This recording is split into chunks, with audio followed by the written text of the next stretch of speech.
ሰላም ሰላም ሰላም ሰላም ሰላም ቤተሰብ እንዴት ናቸው? በያላችሁበት መልካም ጊዜ እንዲሆን ተስፋ አደርጋለሁ። ዛሬ በቀውጢ ጨዋታ ነበር። አርሰናል ተሸንፏል። በዚህ መልኩ እንግዲህ ስከታተል የነበረው በጣም ደስ ብሎኛል።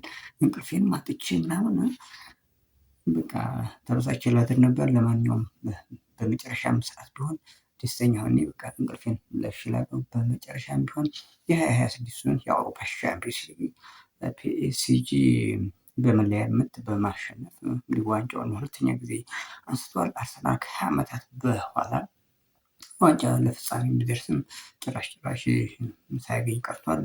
የአርሰናል ደጋፊዎች ሰሞኑን ቅስቀሳ እያደረጉ ነበር። ዛሬ እንግዲህ በአንድ ቦታ ሆነው ለማክበር ሴሌብሬት ለማድረግ አስበው ነበር። ቁርጥ እንኳን ተሸነፋቸው እሰይ በጣም ደስ ብሎኛል።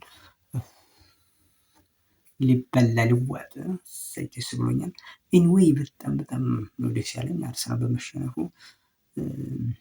እንግዲህ ተቃጣይ በአርሰናል ሽንፈት ምክንያት የወተት ዋጋ ይጨምራል ተብሎ ይታሰባል። እጅግ በጣም ደስ ብሎኛል። ቤተሰብ መልካም አዳር እንዲሆንላችሁ ምኞቴ ነው። በመጨረሻም ሰዓት ቢሆን በጭንቅ ነፍሳችን ልትወጣ ስትል ነው ፓሪስ ሴን ጀርመን አሸንፎ እንግዲህ ሰላማችንን ጤንነታችንን ያገኘ ነው። የአርሰናል ደጋፊዎች ተቃጠሉ፣ እርር በሉ። እጅግ በጣም ደስ ብሎኛል።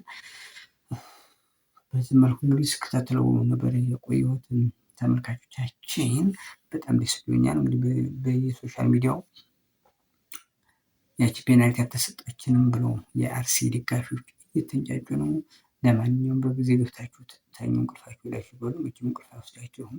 እጅግ በጣም ፋውልና ደስ ብሎናል። ኤኒዌይ እጅግ በጣም ደስ ብሎኛል። እንቅልፌንም መስዋዕት አድርጌ ስላሸነፈልኝ በጣም ደስ ብሎኛል። አርሰናል ዋንጫ ቢበላ ኖሮ ኢትዮጵያ ትፈርስ ነበር። በእውነት ኢትዮጵያ ትፈርስ ነበር። እንግዲህ እድሜ ለፓሪስ ሴን ጀርሜን ኢትዮጵያን ከመፍረስ ታድጎልናል። በጣም ባለውለታችን ነው። ላይክ መከላከያ ሰራዊት እንዲህ ማለት ነው። ፓሪስ ሴን ጀርሜን አርሲ ቢበላ ያው ሀገር ትፈርስ ነበር። በባለፈው ፕሪሚየር ሊግ በላን ብለው እንግዲህ ቀውጢ ሲያደርጉ ነበር። አሁን ሻምፒዮንስ ሊግ በልተው ድምጣጡ ሊያጠፉን ነበር። ቅስቀሳው አልተሳካም። ሰሞኑን እየቀሰቀሱ ነበር። ኤኒዌይ አሁንም ያው በሰፈር እየጮሁ እየገቡ ነው፣ እየተበሳጩ ነው። ለማንኛውም በጣም ደስ ብሎኛል። የእንቅልፍ መድኃኒት ነው ያገኘነው። እንግዲህ ለአርሰናል ደጋፊዎች መጽናናትን እንመኛለን። የዛሬ 20 ዓመት ዋንጫ እንደምትበሉ ተስፋ እናደርጋለን። የፕሪሚየር ሊግ ዋንጫ ከ22 ዓመት በኋላ በልታችሁ ነበር። ሻምፒዮንስ ሊግን ደግሞ ከ20 ዓመት በኋላ ትበላላችሁ ተብሎ ነበረ። ያኔ በባርሴሎና 2-1 ተሸንፎ ነበር ዋንጫውን ያጡት። መጀመሪያ እየመሩ ነበር፣ ዛሬም ሲመሩ የዕጣ ፈንታ ይገጥማቸዋል የሚል ግምት ነበረኝ። ነገር ግን በፔናልቲም ቢሆን በሪጎሪም ቢሆን ተለያይተዋል። ፓሪስ ሴን ጀርመን በመጨረሻም ሰዓት ቢሆን ዋንጫውን ከፍ አድርጎ ከቡዳፔስት ደጋፊዎች መጽናናትን እንመኛለን። መልካም አዳር ይሆንላችሁ። እኔ ሰላሜን አግኝቻለሁ። አሸወይና ነው ማለት አሁን ነው።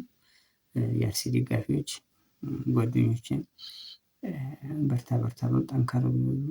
ቀጣይ ዓመትም ጊዜ ያለ ትበላላችሁ። ባትበሉም ተስፋ እንዳትቆርጡ ለማለት ያክል ነው። ለማንኛውም እኛ ደስተኞች ነን ባለመብላቱ። በጣም ደስ ብሎኛል። ኤፍል ታወር ላይ ፓሪስ ላይ ከፍተኛ ድግስ ይኖራል።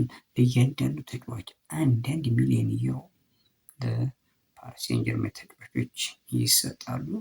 ለማንኛውም እኔ ደስ ብሎኛል። በያላችሁበት ቻው፣ ሰላም ሁኑልኝ። ለአርሴ ደጋፊዎች መጽናናት ይመኛል። ነፍስ ይማር ለማለት ነው። ይመቻችሁ።